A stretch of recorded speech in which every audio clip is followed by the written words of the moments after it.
What is the creepiest missing person case you know about? Two Dutch girls got lost in the jungle in Panama, went for a day hike, didn't turn back, and apparently got lost deep in the forest during the rainy season. Creepiest thing is that their phones were discovered in a backpack downriver, fully intact, along with a camera that had photos. Normal, happy photos of them on the trail taken just an hour before their internal phone records showed they started trying to call 911 or equivalent for help, and 90 other photos taken in the rainy darkness in the middle of the night between 1 and 4 a.m., a week after they disappeared, methodically showing off a cliff and some bushes and some impromptu markers made of what little things they'd brought with them. Fragments of their bodies, bones, and a boot with a foot still in it were found a couple months later, but nobody really knows for sure how they died. Accident on the trail, fell into the rapids, murdered, and then someone was playing with their phones. Dunno, this story creeped me out big time. Story 2. My mom's friend's son has been missing since November. Kid's 13 and has epilepsy, and his mom has been very shifty in her statements about it. It's just creepy to me because this is someone I know who is either dead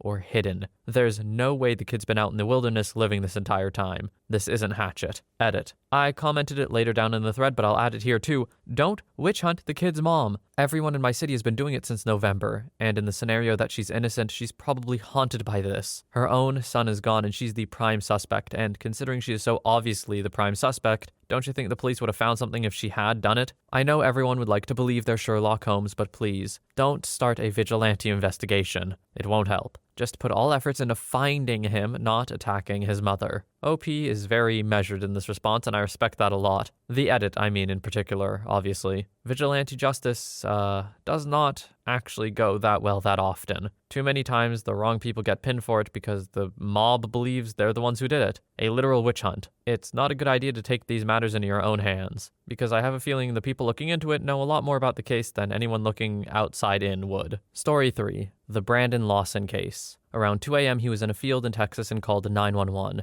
In the call it's hard to hear what he says, but he sounds distressed and panicked. He cuts off, and that was the last he was heard from. His brother said he called him after, but he has yet to be found. It sounds like he said he ran into something and mentions he was being chased in the woods. Somewhere else, someone edited the audio and it sounds like gunshots in the background of the call. Allegedly, at 1:03, you can barely hear a faint "help me." Story 4. My sister. Ending is positive. She went missing during high school, started hanging out with the wrong crowd, got into drugs, and just disappeared one day. 2 years went by without a word. Then one day, my mom spotted the truck of the guy she was seeing when she went missing. It was parked at a hotel. We have a few police in our family, so they went to check it out. Sure enough, it was her with this scummy guy. Guy was wanted, went to jail. Sister went to rehab. She's now a college grad, clean for over 10 to 15 years, has 2 beautiful kids and a genuinely great husband. She is a living success story. Story 5. Johnny Ghosh. Kid gets kidnapped while doing his morning paperboy route, and more than likely is forced into performing acts for kid touchers. Mother claims that Johnny visited her at night 15 years later, talked with her for an hour while another man watched, and then vanished again. 10 years later, a manila envelope shows up on her doorstep with pictures of Johnny bound and gagged. The rabbit hole goes much deeper, especially if you get into Pon Bonacci and the Franklin cover-up, but that's the skinny. Story 6. The disappearance of Asha Degree. This case isn't creepy as in Twilight Zone theme plays creepy, but in that she had a good family, she was a good kid, everything should have been fine without risk, and this girl still vanished. February 14th, 2000.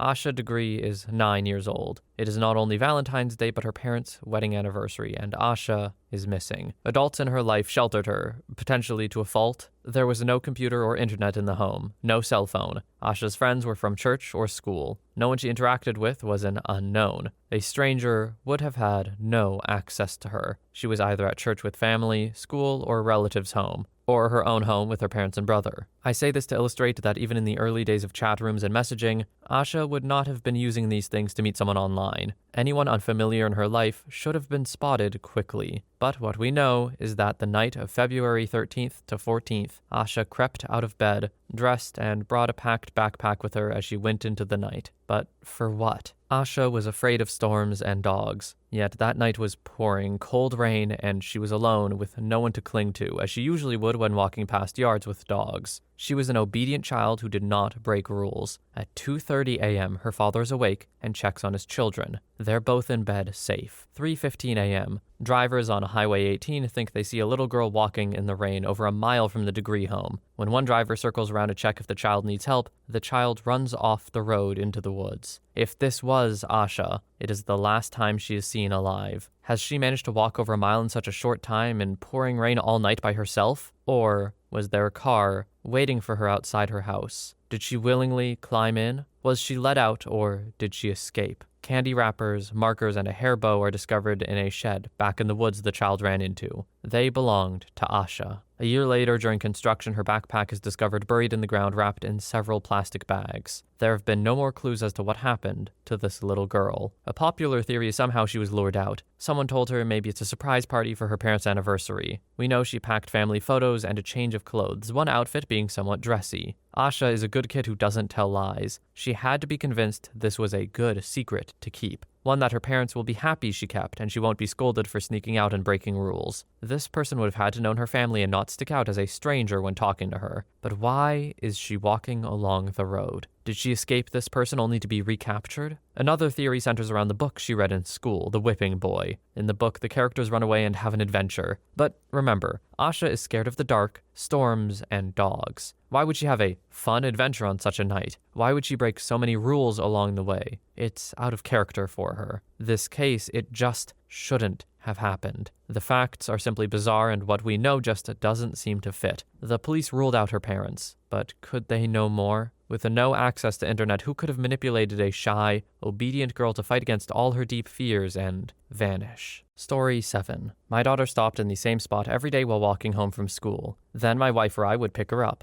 I argued and eventually convinced them that it was not okay. She needed to either stay at school or walk home. About a couple days later, a car was stopped across the street. 2 guys, older teenagers, were hanging out, doors open, listening to music. When my daughter was across the street, one of the guys started sprinting towards her. She ran. A guy stopped chasing after about a block. She told me about this and I thought it was nothing.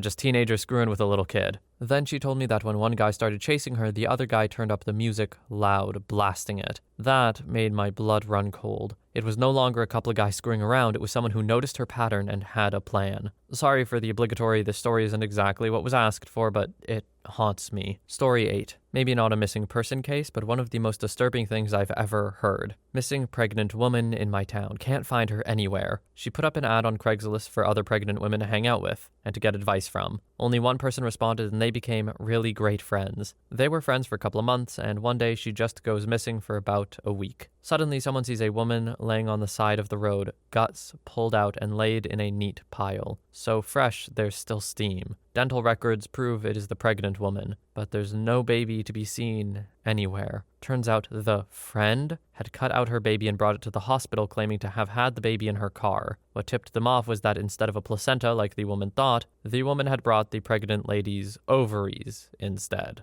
I feel like this is not going to be the last story we hear about Craigslist on here. Meeting people online, it can be sketchy. Usually not this sketchy, admittedly, that's awful. But it's hard to tell who people really are at the best of times, let alone when you met them on the internet like a week ago or two. I guess here for a couple of months, but still. Also, just sidebar, you brought her ovaries?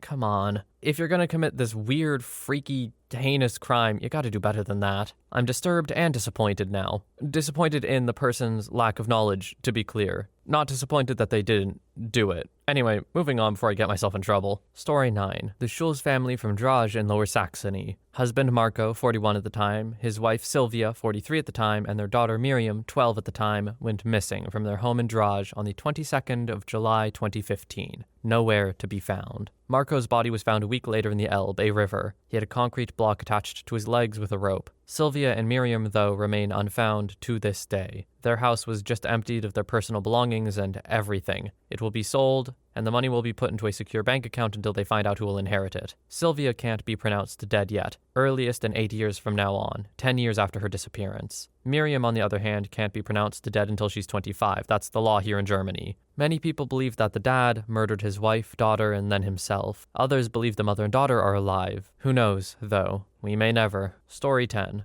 A girl in my grade when I was in grade 9 was reportedly missing after having an argument with her mom in the parking lot of a grocery store. Security cameras were checked and they found out the mother had lied about that. After several days, we found out the mom had strangled her with twine, pulled her pants off to make it look like she was assaulted, and threw her by a lake. Disturbing stuff. There were only about 30 people in my grade, so it was a close-knit community. Story 11. My great-aunt Kimberly Ann Langwell. She went missing in Beaumont, Texas in July of 1999. She went to Eckerd's one night and disappeared. Her car and personal belongings, except for her car keys and purse, were at the scene. No one has seen her since that night. Please Google her, and if you have seen her, please call your local police station. We, the whole family, just want closure. To her possible murderer. If you're on here and reading this, please just let us know where to find her. We loved her so much, and you took her from us. Please just tell us where she is. And Aunt Kim, if you're reading this and you're alive, please just let us know. We love you and miss you. Signed, Norman's eldest granddaughter. Story 12. Not necessarily creepy, but the disappearance of Sky Metawala in Bellevue, Washington. The mother clearly did it. Her version of events don't add up at all, but she's never been arrested. The crazy thing is, a rerun of Law & Order aired on local TV the night before the disappearance, and the circumstances of the case on the episode are eerily similar to the real-life case. Story 13. There's a couple of girls who went missing in a town not too far from where I live. The kids were taking a walk across this railroad bridge. They were taking Snapchat videos as they were walking. As they neared the middle of the bridge, they turned and noticed a man following them onto it. They got him on video. You could tell the dude had malicious intent. They went missing shortly after they took the video. They still haven't been found. Edit. It's been brought to my attention that their bodies were found shortly after they went missing. The murderer is still on the loose. This was in Delphi, Indiana. Story 14. Pretty famous, but Henry McCabe. The most bizarre thing about his disappearance is the voicemail that was left, though. It had all sorts of noises where people speculated could have been the sound of waterboarding or getting tased. His family also apparently misled the police a few times, and his friends, who were last seen with him, made a series of poor decisions which led to the disappearance. It was also odd that the FBI got involved in all this. As I said earlier, the creepiest thing I can find is the voicemail of strange sounds that he left that no one can identify. Apparently, there were a few recordings of it posted on the internet, yet no one can find the full audio anymore, only bits and pieces. Story 15. The case of J.C. Lee Duggard has always fascinated and mortified me. 11-year-old girl kidnapped on her way to school in 1991. In 2009, she turns up alive. Turns out a married couple kidnapped her and kept her in a series of sheds in their backyard for 18 years to intimately abuse her. During this time, the man impregnated her twice and she had 2 kids, 11 and 15 when the 3 of them were finally rescued. These kids had never seen the outside world, and all they knew was what she was able to teach them with her own limited knowledge. Thankfully, she was reunited with her parents, and last known to be focusing on raising her kids and generally staying as private as possible with her life. The amount of attention you must get after something like this is probably like another form of torture. I can't imagine being bombarded with questions and people asking you to make appearances or talk to them all the time, let alone after having gone through something so incredibly deeply traumatic and just awful. I really hope that people respected her privacy for the most part, even if it may seem a little optimistic. Story 16. I read this a long time ago, so the specifics are hazy, but from what I read, it was legit. Took place in the 18th or 19th century, but a group was traveling through the forest. One guy was around 30 yards ahead, joking around, and started running even more ahead of the group. As the stragglers turned around the bend, they saw him trip over a log, and he was gone. All witnesses said they saw him trip and fall, but it was as if he fell into a portal. There was no hole, the path was clear and well-traveled, minus the fallen tree/log, and the ground was sturdy. The stragglers were no more than 10 meters away, and it was a clear day. Guy was never seen again. Not sure about the veracity of it, but it always struck with me. Any others remember reading about this? For what it's worth, the guy didn't have any debts, the people he was with were friends, and no foul play was suspected. He just tripped and fell into an abyss and was never seen again. Story 17. There was this girl. We were in the same class in middle school. She disappeared and was never heard from again. Shortly after, her abusive stepdad left the country for a few years and then came back. This is Oklahoma. He was part of the good old boy network. He was never charged. Cops didn't even investigate. Her sister is still fighting to uncover the truth. That was in 89 or early 90s. Hard to remember the exact year. Her name was Monique. There's a darkness over this place because of generations of casual cruelty and a lack of value placed on human life. She was really pretty and sweet. I missed her. She was one of the few people who ever talked to me during that period of time. Story 18. Weird personal one for me. In my senior year of high school, 3 teenage girls from my area disappeared. All of the cases were unrelated and happened within a month of each other. 2 of them are resolved now. First girl left a party and never made it home. It was discovered later that she was drunk and had driven off the road and into a lake. Second was a mentally disabled girl who vanished from her home. I think the parents probably murdered her, but no one has been arrested or charged. She's still just missing. Third was a girl who never came home one night. Apparently she went to a trailer park to buy drugs, but the couple tied her up and kept her in a kennel for 2 months, assaulting her repeatedly over that period of time. They eventually got caught because they invited a friend over and offered to let him have a go, and then he called the police, who rescued her. All these disappearances happened in a matter of weeks, though, and the local news was abuzz with theories. It was really disturbing at the time to have that stuff happening in my community. Story 19. Oh boy, here we go. I went missing when I was young when I wandered away from our townhouse in southeastern Michigan. It was an area known for its gang violence, but rarely any kidnappings. This day, there was a string of kidnappings that had been going on for a month. I was going to the woods to play with sticks and do dumb 4-year-old things, and I saw a man and a teenage girl start asking one of my neighbor's kids, who was 3 at the time, if he wanted some free toys. He went inside and told his parents, who called the cops, and they got frustrated and went into the woods. Then they saw me. They didn't try to trick me, though. They just chased me. I hid up in a tree for at least 10 hours. The cops found me after the couple had been arrested. Story 20. One of the most chilling ones is Nathaniel Bar-Jonah. He was a convicted kid toucher and suspected serial murderer and cannibal. He frequently impersonated police officers and attempted to lure children away from their homes. He was eventually arrested, but a judge ruled that the state had failed to prove that Bar-Jonah posed a public threat, so he was released, despite having told psychiatrists that he had a fascination of cannibalism. Not long after his release, a 10-year-old boy was reported missing. Witnesses claimed that they'd seen him in an alleyway waiting for someone. Another witness saw him being followed by an obese man matching Bar-Jonah's description, and the boy was distressed. The boy disappeared somewhere in that alleyway and was never seen again. When the police searched Bar-Jonah's apartment, they found a list of names. The list included the names of his previous victims, as well as the missing boy followed by died. They also found newspaper clippings regarding the case all over his apartment. A former flatmate of Bar-Jonah's reportedly found clothes in the apartment which matched the ones the missing boy was wearing on the day he went missing. A notebook was also discovered with coded writing. It took months for the police and FBI to crack the code, but eventually they managed it. Bar-Jonah had written in-depth descriptions of cannibalism, as well as cooking recipes involving the body parts of children.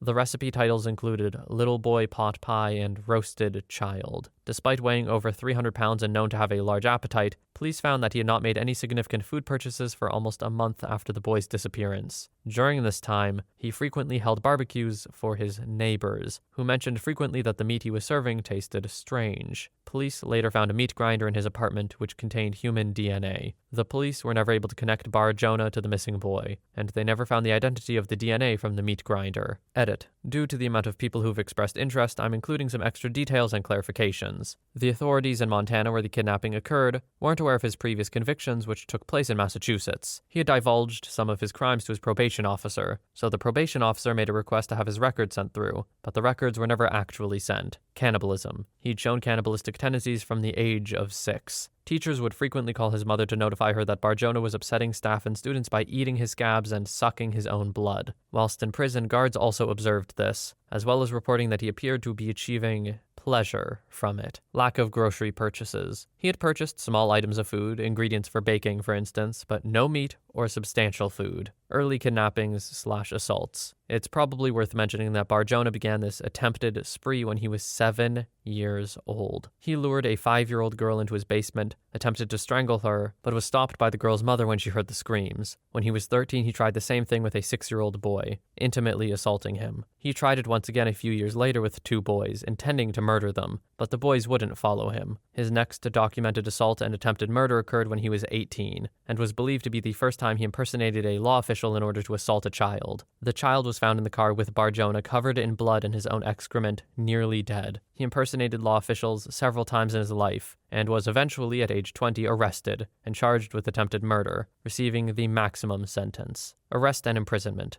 During his time in prison, he changed his name from David Paul Brown to Nathaniel Benjamin Levi Bar-Jonah, so that he could understand what it was like to be subjected to anti-Semitism. He acknowledged this in an interview with Dr. Michael Stone for Most Evil. It was in this year that the judge ruled that the state had not provided enough evidence to prove that Bar-Jonah was still dangerous, leading to his release. Sitting on a young child. A month after his release from prison, aged 34 and already morbidly obese, Bar-Jonah saw a 7-year-old boy sitting in a car alone. He entered the car and sat on the boy until witnesses and the boy's mother saw what was happening and ran over, prompting Bar-Jonah to flee the car. A police officer recognized the witness's description as Bar-Jonah and arrested him. Bar-Jonah first claimed that he'd been attempting to get out of the rain, but later admitted he had been trying to murder the boy. He was sentenced to probation. Zach Ramsey's disappearance. Police made the arrest when Bar-Jonah was found near a school, dressed as a law official and carrying a stun gun and pepper spray. Bar-Jonah was supposed to be tried for the murder and cannibalism of Zach Ramsey, but the child's mother would not cooperate with police, believing that her son was still alive. It is believed that Bar-Jonah may have first attempted to run the boy over in his car, as witnesses described seeing a white car come close to hitting the boy. It was later confirmed that Bar-Jonah had access to his mother's car, which matched the description of the vehicle. At around the same time as the boy's disappearance, Bar-Jonah had been seen standing by a dumpster/skip wearing a police uniform, matching the pattern of police impersonation from his previous kidnappings in the same alleyway. Whilst conducting the investigations into Zach Ramsey's disappearance, the detectives also found the word Tita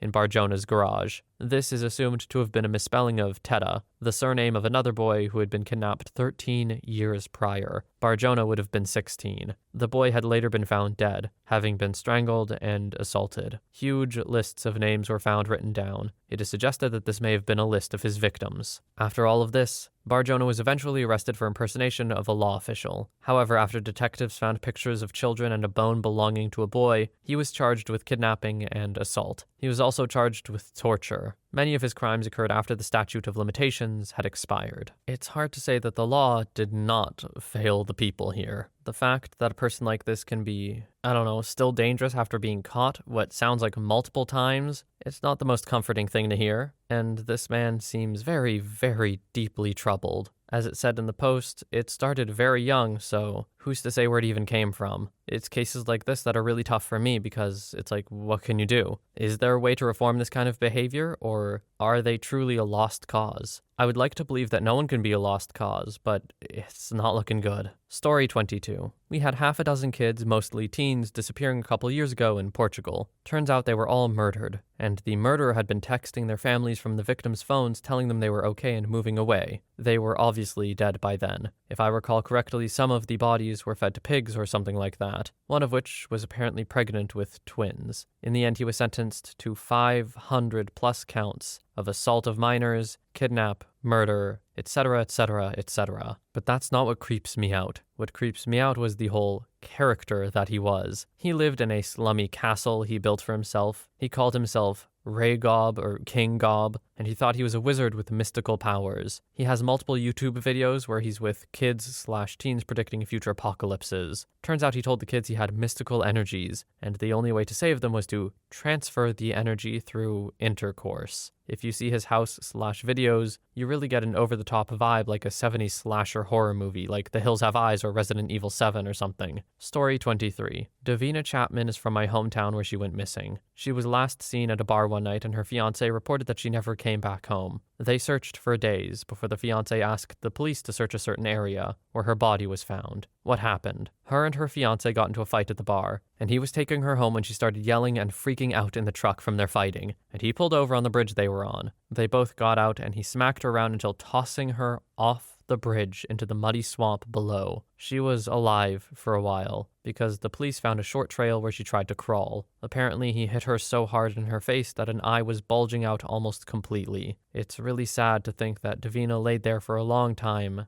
dying. I guarantee you, this was not the first time that Davina's fiancé was abusive. That level of aggression does not come out of nowhere, ever. There have got to be some serious consequences for that man, because what he did is really nothing short of murder. And the stats don't lie. You are most likely to be murdered by your spouse. Story 24. A girl I graduated high school with went missing a few years ago. She had 2 young children and was a single mom. One day she put the kids on the bus and was never seen again. Her car and purse were still at the house, I believe. Her parents kept up the search for a few years, but nothing has ever broken in the case. It's mostly just creepy to me because of proximity. I graduated with her and we lived pretty close, and we have the same name. I don't know why, but that makes it even more creepy to me. We were 2 of maybe half a dozen girls in our graduating class with the same name. So while we weren't friends, friends, I did know who she was. From what people said, she loved her kids and was a good mother, so it had to be foul play of some sort. I still hope her family gets answers someday. I think it was 5 or 6 years ago though, so I don't know. Story 25. When I was in high school, a sort of friend of mine, girl, I'm a guy, went missing. She was tiny for her age, but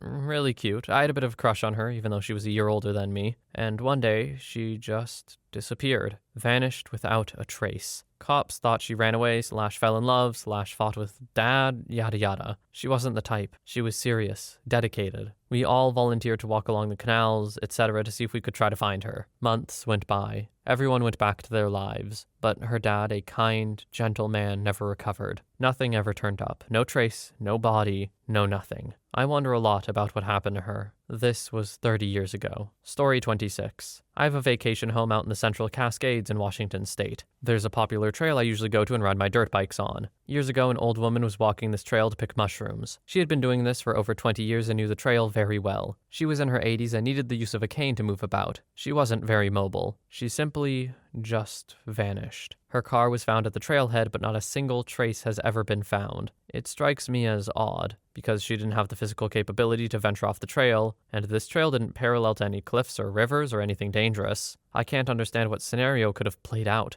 A bear attack? Well, we would have found blood or signs of a struggle. Abduction? Same scenario. No articles of clothing, cane, blood, etc. How does an 80-year-old woman disappear from a frequented trail that she couldn't even make a quarter mile of? Story 27. The Long Island serial murderer is an active serial murderer in the United States, who's believed to work in a nursery or something with access to burlap sacks. One of his victims was an escort off Craigslist. He got her contacts off her phone and called her sister on a burner phone and asked if it was indeed her sister. She said yes, and he replied, "Do you know your sister's a harlot?" and then ended the call. That's literally the only contact they've had with him. They think he's murdered around 15 and they're still not close to finding him. Unfun fact, the FBI estimates there's about 50 active serial murderers in the US at any time. It's better than the 70s, though. Back then there was estimated to be 500 active at any time. Story 28. Dennis Martin. June 14th, 1996. Dennis was playing hide and seek with some other children while his father watched.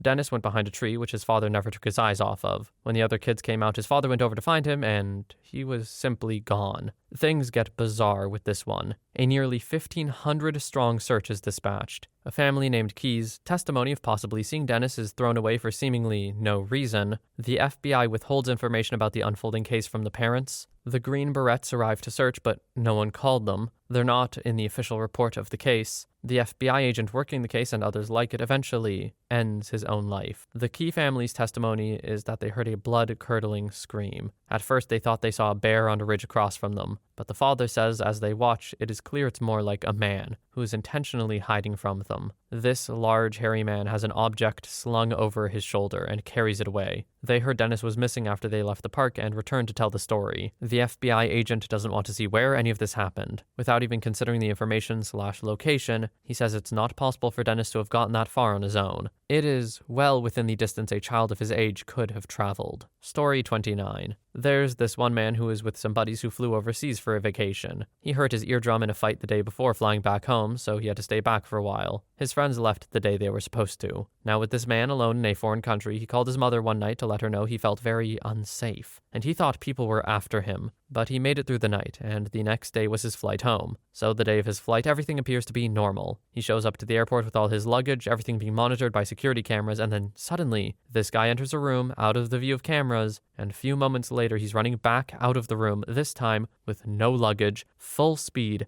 out the front doors. Nobody's in pursuit. All while the cameras on the exterior of the building watch him run off into the woods off the airport property, never to be heard from again. Story 30. British South American Airlines Flight CS-59 flying from Buenos Aires, Argentina to Santiago, Chile went missing 1947. The last message, STENDEC, was sent via Morse code. The pilots were experienced World War II bomber pilots, and the passengers were a varying group from around the globe and many walks of life, including business execs, a British diplomatic courier, and various people from around the globe. The extensive aerial and land search of the route showed no signs of wreckage, a crash site, or anything. For decades, many lines of theories were floated. Nazis, Argentine espionage, hijacking, even alien abduction. Then, in 1998, hikers found aircraft wreckage at the base of a glacier on Mount Tupungato. The aircrew navigate using methods to calculate distance traveled by the airspeed and time, which is a crude but accurate method of navigation. To get above weather and the Andes Mountains, they climbed to the pressurized aircraft's ceiling. But in 1947, the existence of the jet streams was barely known and certainly not mapped. The plane entered and flew against the jet stream, throwing off navigation with the cloud cover of the time and caused them to begin their slow descent too soon, right into a mountain glacier, and causing an avalanche immediately after, hiding the crash site. It took 50 years for the part of the glacier that held the crash site to flow down and begin to melt enough to drop the remains of the aircraft, passengers, and crew. Story 31. Many years ago when I was in the Navy, I was in the lobby of the barracks when one of my shipmates got off the phone with his mom. He looked kind of freaked out, so I asked him what's up. He told me this story. He was from some small farming town in Kansas. A few years prior to him joining the Navy, there had been a murder in their town. A young couple and their 2 little kids lived on the outskirts of the town. One day, the man didn't show up for work and no one answered the phone. Police were sent to the house where they discovered the mom and 2 kids brutally murdered. The dad was nowhere to be found and was assumed to be the murderer. 6 months or so go by with no leads. Then one day, a nearby farmer out plowing his fields finds a human head. It was the dad. The case went cold. Fast forward to the day in the lobby. His mom called to tell him the case had been solved. A few weeks prior, a young teenage girl in Los Angeles escaped from a Satanist cult that held her captive since she was kidnapped by them as a little girl. She had been forced to participate in countless ritual murders all across the country. Through photos, she positively ID'd the family in Kansas as one of the murders she had been forced to commit. They never caught the cult members. From my understanding of things, satanic cults are actually pretty rare. Like, people do not unironically worship Satan a whole lot. So that, plus this whole forcing this girl to murder people thing, an incredibly unlikely and terrifying happening. Story 32. My town got hit by 2 huge storms early this year. Tornadoes/strong winds. A 2-year-old child was the only person reported missing after the storm. What makes it so weird is the parents nor any family were able to provide a single picture of the child. No body has been found, and the birth certificate shows the kid should have actually been 3, not 2, like the parents claimed. There are 3 theories. 1. The child never existed, and the parents were just trying to capitalize on a tragic event with false documents. 2. The child actually died long before the storm, and it was used as a convenient excuse. Or 3. The child was swept away by the storm and the parents are just crappy. Story 33. I broke my femur and had to spend some weeks at a nursing facility. My roommate was a beautiful Hispanic lady in her 40s. She lied at first to everyone, but the deeply infected slices into her leg were inflicted by her boyfriend with a knife. She didn't seek help for 6 days because he was a narcissistic, badass, wannabe thug with maybe an IQ of 70, so she had to take a bus to the hospital. After months in there, she moved back in with her abuser. Not too long later, he somehow crushed her skull. She couldn't walk, didn't recognize her friends or her kids, and she could barely see. She was such a mover and kept striving to recover. One day in March, she asked to borrow someone's bicycle and was never seen again. The abuser is incarcerated, so it wasn't him. The rehab place we met at was state-sanctioned for poor people. I met a lot of homeless people there, from where they called the ghetto. The residents told me there were 2 serial murderers in that neighborhood. My roommate told me her friend had been murdered 1 week before she was admitted. Rest in peace, Yolanda. Story 34. In September 1987, Julie Veflin was routinely checking a power substation for work. She was abducted at the substation outside of her work vehicle. There were signs of a struggle and other car tire marks as well. The driver's door was left open and her sunglasses and hard hat were left on the ground. To this day, not her body or remains have been found. This is so fond to me because her husband was very close with my dad. So my dad has rehashed a few details that one can't easily find on Google. The detective believed her husband to be a primary suspect for about a week until they dismissed that theory because he was so incredibly distraught. The case got national media attention. Her face was put on billboards from Canada to California, and still nothing found to this day. My dad has told me the investigators have a very strong idea of who it was because of the suspect's history, but were never able to dig up any reason why to take this person in or to search their property. It just amazes me how something like that can happen without any traceability. So many lives were affected. Story 35. Beyond belief. I hated and loved that show as a kid. One episode in particular was about a boy who used to get bullied by his older brother and his friends. He used to complain to his mom about a monster in the closet, which made the older kids bully him more. So one day they're over at his house, and as bullies do, decide to harass the poor kid. They stuff him in the closet. The kid, of course, screams and bangs on the door, then all of a sudden, silence. They open the door and he's gone. No trace of him. They ended up calling police and an investigation was done, and apparently no sign of secret exits or tunnels. They couldn't figure out what happened to the kid. And at the end of the show, they revealed that the story was true. I remembered clearly staying up all night the first time I saw that episode because I was worried about a monster in my closet. Story 36. A girl I went to school with disappeared in junior high. She had some drug issues and ran with a tough crowd. So the police decided that she ran away despite finding a puddle of blood in her bedroom. At school, we were told she ran away, and if we knew where she was, to tell someone. The first few days, no one really talked about it. Then, when we came back to school after the weekend, we all started hearing rumors that there was a house party over the weekend and her body was on display in the bathtub as a warning to others to not mess with this particular drug dealer. The police continued to insist she ran away, right up to the day her body was found on the bank of the river. Suddenly, it was a murder investigation. The girl's mother has not been shy about saying that the police bungled the investigation. They know exactly who did it, but no one will talk, and key evidence was lost or improperly gathered. I find it extraordinarily creepy that someone in our community murdered her and then showed her body off in a bathtub. Not to mention all these kids apparently saw the body and never went to the police. 22 years later and everyone involved is still too scared to speak up. Story 37. Disappearance of Mark Kilroy. In 1989, I was 19 years old, lived in Austin, Texas. I was in college at the University of Texas. It was spring break, and a large group of us went to South Padre Island for a week. You would basically spend the day at the beach, but at night, everyone would drive to Brownsville, park your car, and walk across the border into Mexico. The drinking age was lower and the booze was cheap. The town we went to was Matamoros. My friend and I drank a lot and then made the walk back to our car in Brownsville. When we got back to Austin, it was all over the news that another kid who also went to the University of Texas was missing. He had gone to Matamoros with two friends, they got separated in the crowd, and they couldn't find him. A few months later, his body was found in some creepy ranch in Mexico. He had been decapitated, legs cut off, and some of his internal organs put into a boiling pot. It turned out some dude who was into Santeria abducted him and murdered him as a human sacrifice to give him powers to protect the drug cartels from getting caught by police. They believed this guy had special powers, so they would pay him money to perform spells to keep them safe. He claimed to get his powers from human sacrifice. You can't make this up.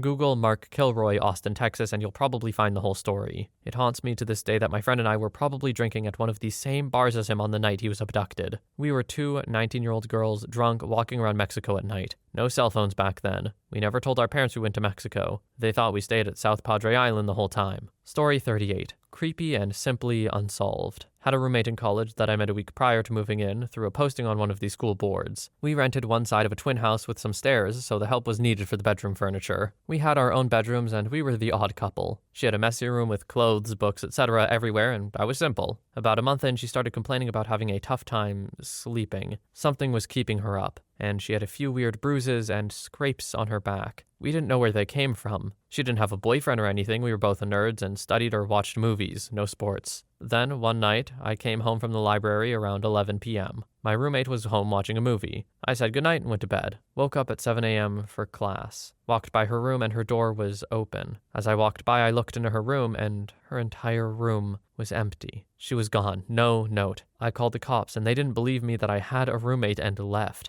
Even after showing the cops her parents' checks they sent for rent. I called her cell, disconnected. I called her parents, disconnected. Asked around campus, no record of her. To this day, I have no idea how she moved all her stuff out between 11 p.m. and 7 a.m. without me hearing anything and waking up. I'm a light sleeper, and as of 11 p.m., no one was in the house to help her. To this day, I can't explain it. Hence, it's the creepiest thing that's ever happened in my life. I moved out a week later. TLDR, moved into a house with a roommate I hardly knew and everything seemed okay. She couldn't sleep. Weird bruises and scrapes appeared. Roommate disappeared. With all due respect, if this happened to me, I would be like deep into the occult. Like something supernatural happened here, man. That is genuinely horrifying. And also just having no one believe you feels like you're being gaslit from all sides. I would lose my mind. OP, I'm with you. This is creepy as hell. Story 39. In Michigan, I worked at a quality dairy, and there was this family that came in every day. A mom and dad and some foster kids. A few years later, the son came up missing. Mom and dad and the whole town spent days looking for him. Weeks. No leads. Nothing.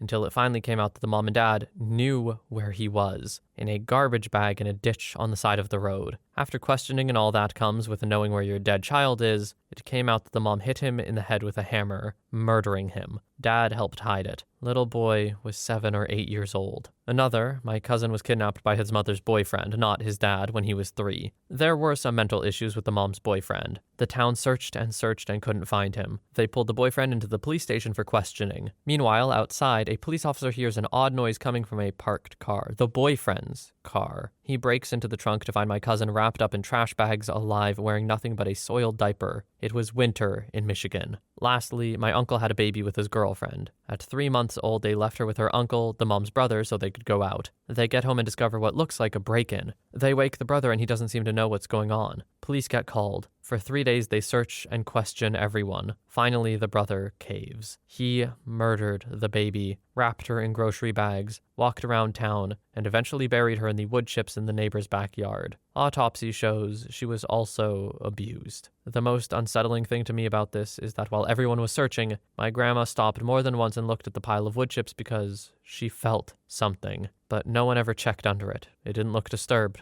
Story 40. William Tyrell. This case is the most remarkable disappearance I've ever read about / followed, and definitely one that plays in my mind, and every time I see his photo in the paper, my heart hurts. There have been so many twists and turns. The circumstances of his abduction were hard to understand. No one knew he was there, at his grandma's house with family home in a quiet, dead-end street. He and his sister were playing hide-and-seek. They couldn't find him and began to worry. A year or so later, a man's house was searched and sewage system drained. Business searched. Same day, DHS, with absolutely no knowledge of what's going on with the police, come to his house and take his grandchildren from his care. Privacy laws prevent the public from knowing. Then he was charged with 2 counts of assault from 30 or so years ago, when he assaulted 2 very young girls. It came out there was a kid toucher ring operating in the area under the disguise of a support group for grandparents who are raising their grandchildren. All members were raising their grandchildren, but they actually got together to talk about their stories of assaulting young children. One of these men even said to the media that he didn't do it because he's only assaulted 1 child, as if just 1 was okay.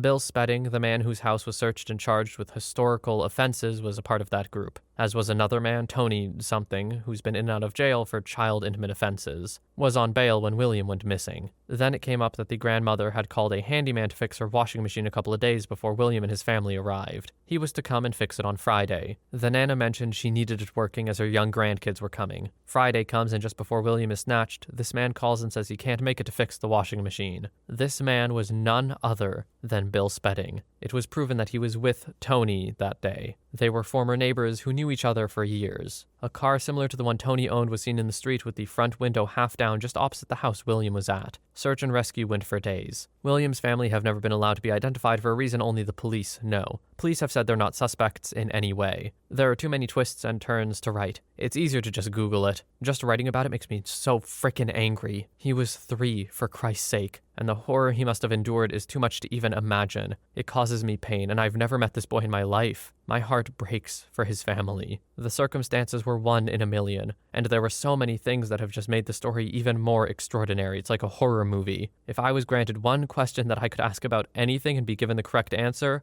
it would be what the hell happened to William Tyrell. Fly high, buddy. Story 41. The disappearance of Kenny Veach. He was a hiker who frequently hiked in the Nevada desert. He claimed to have discovered a cave with an opening the shape of an M that affected his body in strange ways, like making him vibrate, I believe. This was near the Sheep Mountains north of Las Vegas. He made a YouTube video discussing the M cave, and he said he was going to return to look for it and hopefully share what he found. He went looking for it and never returned. His body still hasn't been found. Most people theorize that he just fell into an abandoned mine shaft or got trapped in a cave, resulting in his death, as he wasn't exactly a safe hiker. But it's still creepy as hell. Story 42. The bus driver who drove me to school from the time I was allowed to ride the bus until I got a car in high school was always known to be a little grumpy on the exterior, but deep down a really good guy. He would drive past his designated route from time to time, drop kids off closer to home if they lived too far from the bus stops. When I got older, I found out his son had disappeared since I started taking the bus. Fast forward to when I was halfway through high school, we had very bad forest fires in the province I live in, and they had to do a lot of firefighting techniques which involve digging up burnt areas to contain the fires. Well, They unearthed a young man's body during that process. It was the bus driver's son, and he had 1 or 2 bullets in his head. He had been up there in the bush all along. Story 43. I used to work for an eye bank where we would have to harvest eye tissue for surgical transplant in Lubbock, Texas. This was about 13 years ago, and although I cannot remember the names and can't find the details on the net anymore, I swear the following really happened. Every once in a while, we would field calls for loved ones looking for some information about their loved one's organs, or the donor/recipient information. We never gave any of this info out unless a number of protocols were met, and despite my schooling and technical skills, this is a large part of the job. Working with cadavers and folks who had just lost loved ones made the job as eerie as you might imagine. One day I got a call that was stranger than usual. A woman called and asked if we kept records of the tissue that was donated. I replied that we do, and that our records were spot-checked and verified by the FDA on an annual basis. She then asked if we have any record of a donor named, Mary Smith. I told her I couldn't give her that info unless she was to come to the office and deliver some evidence that she was related to Mary Smith. She proceeded to lower her voice and tell me, if you have anything to do with this, you're going down like the rest of them. Whoa, what the hell? After that phone call, I reported the incident to my boss and my executive director. They got in touch with the legal, and I was instructed to, if I ever heard from her again, not say a word and hang up. My boss also intimated that legal had answered questions about this woman before. I was spooked and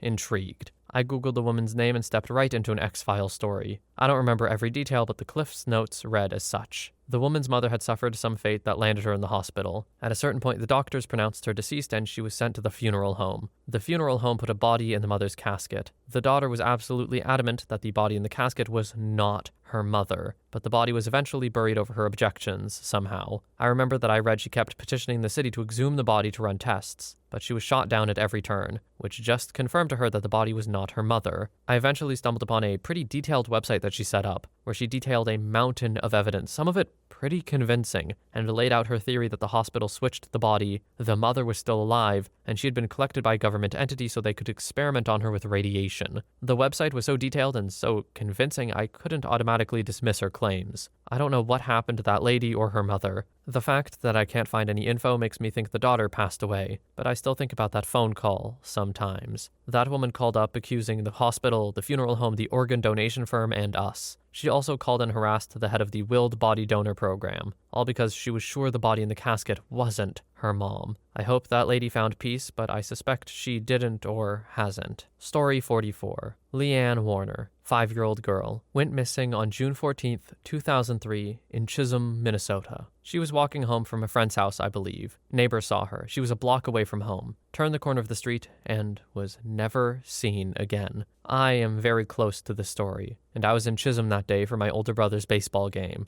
During that baseball game, I noticed a little girl running around the bleachers and didn't notice any parents around. I was 10 at the time and didn't really think anything of it. The next day, my mom told me about the story, and I immediately told her I think I saw the girl. 2 hours later, the FBI showed up at my house asking every type of question possible. Long story short, the girl I saw was the baseball coach's daughter. Some people think it was the parents because they seemed a bit sketchy and their stories didn't match up, but no proof of any foul play by the parents. It just gives me the chills every time I think about it. Story 45. I worked in a 911 call center for a while. Not an operator, but I worked with them every day. Anyway, at lunch one day, an operator makes a reference to a call and everyone gets a little quiet. They notice I'm out of the loop and explain that many call centers have a collection of their calls that are just creepy, unexplainable, extraordinarily horrible, or famous in some way. One of these calls involved a guy on the phone that had been fishing in our local reservoir before the sun came up, like 5:30-ish, and he saw something screwed up in the water and it freaked him out. It was hard to hear what he was saying because he was running the engine full throttle and he was absolutely frickin' terrified. There's a specific quality in a terrified person's voice, and even over the phone or through a recording you get chills up your spine and the hairs on the back of your neck stand up. He didn't sound like a drug user having a bad trip. This dude was scared. And then, bam, the phone hit the deck of the boat violently, and there was no more engine noise. The man screamed very clearly that it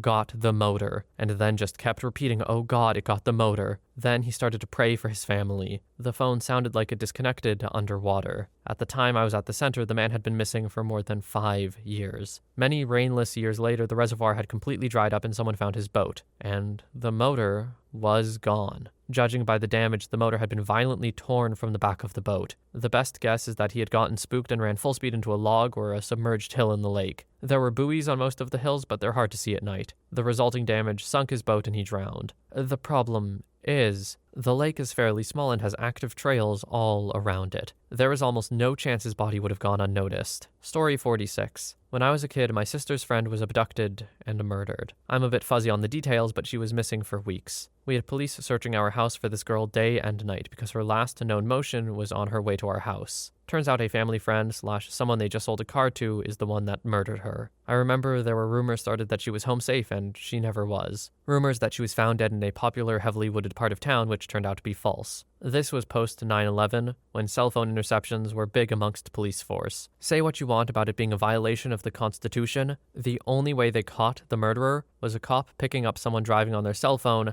asking how far do they have to dig a hole so animals don't dig up a body. Story 47. A young woman I went to high school with but was younger than I. She went missing 3 or 4 days before January 28th this year, after saying bye to her boyfriend on the Pacific Coast Highway in the evening hours. Apparently this was the last anyone ever saw of her, because she never came home to our town, nor did she return to the university she attended at the time. A few weeks later, they found her car on the PCH intact with her keys inside and phone. No one at all, including the police, understands what could have happened. Her family hasn't given up, but there have been no leads since they found her car. The boyfriend was cleared by police work after much time was spent to confirm that he really thought she went home after they hung out in the coast areas of Los Angeles. It terrified me because I have sisters and they're her age and I knew this girl more or less. Good kid. All I can really deduce is that there was malicious intent, but there's zero evidence. The police spent weeks canvassing the ocean to no avail, and no witnesses besides the boyfriend are named. She never told anyone about running away or problems she had. Just baffling. I hope you're okay, Elaine. I really frickin' do. Story 48. Ray Gricar. Ray Gricar was a district attorney in Center County, Pennsylvania, back from 85 to 2005. He vanished without a trace one day in 05. They found his car parked out near the river, and downstream they found his waterlogged laptop minus its hard drive. They found that later, and the data in it couldn't be recovered. On his home computer, though, detectives found that someone ran searches on how to destroy a laptop. They never found a body, though. His bank account was never accessed, and nobody saw him again. Most intriguing, his jurisdiction included Penn State, and prior to his disappearance, Gricar had been doing some poking around there. His target? Jerry Sandusky. Alright, I looked it up for the people here. I've never heard the name Sandusky or Gerald Sandusky before in my life. Dude is a convicted felon, touched some kids, piece of garbage, basically. So I guess the implication is that someone trying to protect Sandusky or something got this guy, or at least that's a theory. Either way, it seems like he had some information people didn't want him to have. Story 49. Mine's kind of a missing person case in reverse. My second cousin holds 2 claims to fame. 1. He's the first elected sheriff in the U.S. history to be wheelchair-bound at the time of his election. 2. Sometime after that, he appeared on an episode of the TV program Unsolved Mysteries. The story goes basically that a guy left a bunch of his stuff with a friend for safekeeping. The friend stored these things in his shed and held on to them for quite a while before finally deciding it was time to clean house a little. Among the items he'd stored was a steamer trunk of indeterminate origin. The guy opened his friend's old steamer trunk and found human bones inside of it. Naturally, the guy called the police. My cousin told me later that he'd interviewed the original owner of the trunk, who seemed shocked that there were human remains inside. He claimed he bought it at an estate sale somewhere back east and owned it for some time without ever opening it. The mystery is still unsolved, but the remains definitely showed signs of foul play. Someone, somewhere, sometime, had a missing person who wasn't found for 80-some years and was never identified. Story 50. I'm sure this will be buried, but I'm still posting it. Mark Bakatic II, 21, disappeared outside a New Orleans nightclub on December 30th, 2016. He and his friends had been at an EDM show and had taken a fairly obscure hallucinogen called 2C-E, and from all accounts, the trip wasn't going well. Mark grew paranoid, didn't know who he was, and ran away from his friends. He had a blotter sheet of 2C-E in his pants pocket. It stormed shortly after he ran away. The thing is, when 2C-E gets wet, it's possible to be absorbed through the skin, giving him a massive dose all at once. As far as we know, Mark is still wandering around New Orleans somewhere. He had been spotted in the neighborhood he disappeared in up to 3 months after he disappeared. The theory is that the massive dose of 2C-E he accidentally ingested caused a psychotic break, and he has no idea who he is. If he's still alive, he is very likely paranoid. There's a good chance that the missing persons posters meant to help find him have chased him away from people searching for him. The thought of him wandering around New Orleans scared alone and not knowing who or what he is for the last 7 months terrifies me. An accidental massive dose of hallucinogen is probably one of the worst ways you could have a psychotic break. Just a freak accident that can screw up your psyche forever. I sincerely hope that this guy is found and he manages to get some semblance of who he is back. Hoping the best for you, Mark. Story 51.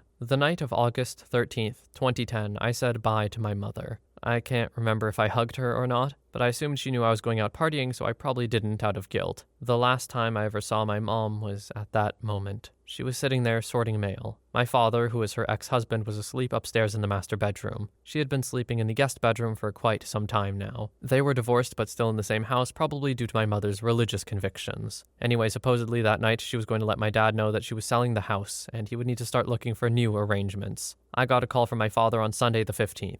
Asking if I was with her, but I told him I'd been with friends all weekend. He told me he thought my mother and I had up and left to be away from him like we had done in the past. I was a bit confused but didn't think anything crazy. Me, being naive, called her and left a message, but obviously nothing came of it. I was back home on Monday after partying all weekend, and that's when the perspective of worry began to take effect, growing more and more intense as every moment passed. Things were very foggy and downright confusing as we filed a missing persons report. My father and I didn't technically have any beef, but I wasn't very close to him, and I always had a negative view of him because of how he treated my mother. I mean, me and her were inseparable. I always told her when I got married I would buy her a house and hire someone to do everything for her. She was my best friend. So I was not in a good state being at home with my father while she was missing. It was like a dream state, or that slightly buzzed feeling you get when you drink a couple beers pretty quickly. Only I wasn't relaxed, euphoric, or even happy. I was a zombie going through the motions. Things were different after that Sunday when the dust started to settle. Like part one of my life was over, and now a new life would begin.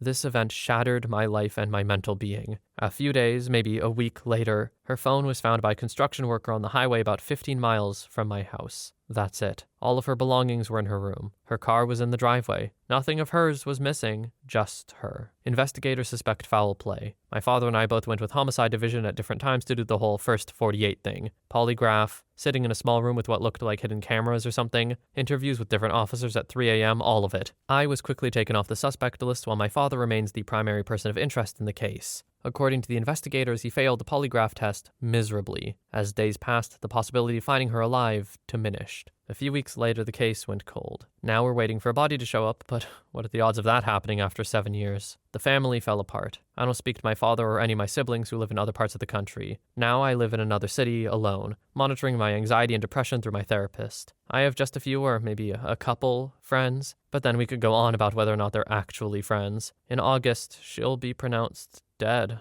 I'm still extremely confused, but I think my father was involved. The January after her disappearance, my uncle from my dad's side took his own life. He always seemed to be the happiest of all 6 of my uncles. Maybe he knew something? He died apologizing for something as he bled out after jumping in front of a bus. Was it apologizing for taking his own life, or for the death of my mother? Story 52. Seth Rich. Rich was shot in the back in Washington, D.C. on July 10th, 2016. The apparent victim of an attempted robbery despite the fact that no possessions were taken. Rich was visibly upset and bothered by something in the hours before his death, although the piece speculates that this was due to an argument with his girlfriend. Rich visited Lou's City Bar on the evening before his death and began drinking heavily. He left at 1:45 a.m. and headed to another bar called Wonderland, which closed at 2:30 that night. No other bars or clubs were open after this time. The 1-mile walk from Wonderland to Rich's Bloomingdale home would have normally taken around 30 minutes, possibly longer if he was drunk. However, police didn't hear the gunshots that led to his death until 4:19 a.m., leaving a gap of nearly 2 hours between when Rich would have left Wonderland and when he was shot dead. What was Rich doing in the time between leaving the bar and walking home? There is, quote, as much as an hour and a half between the bars and the shooting unaccounted for, end quote. Story 54. My aunt's cousin brought their 2 kids, who were around the age of 11, to Hong Kong Disneyland when it just opened. When they got to the theme park, the parents let the kids wander around by themselves and told them to meet back at a certain time. The son came back frantic because he said he lost his sister while queuing for one of the rides. This sent his parents into a frenzy, and they decided to report it to the park security. A man came up to them and said he overheard the situation, and offered to look after the boy while they reported their missing daughter. Obviously, at this point, the parents weren't thinking straight and agreed. Long story short, they ended up losing both of their children. The husband stayed in Hong Kong for a year and a half after the incident trying to track them down, but to this day they haven't had any luck. Really, really heart-wrenching. To lose both your kids in one day in separate events like this, that would be mortifying. that's trauma for the rest of your life, because you know the parents are going to blame themselves for the second part, or for the second kid that went missing.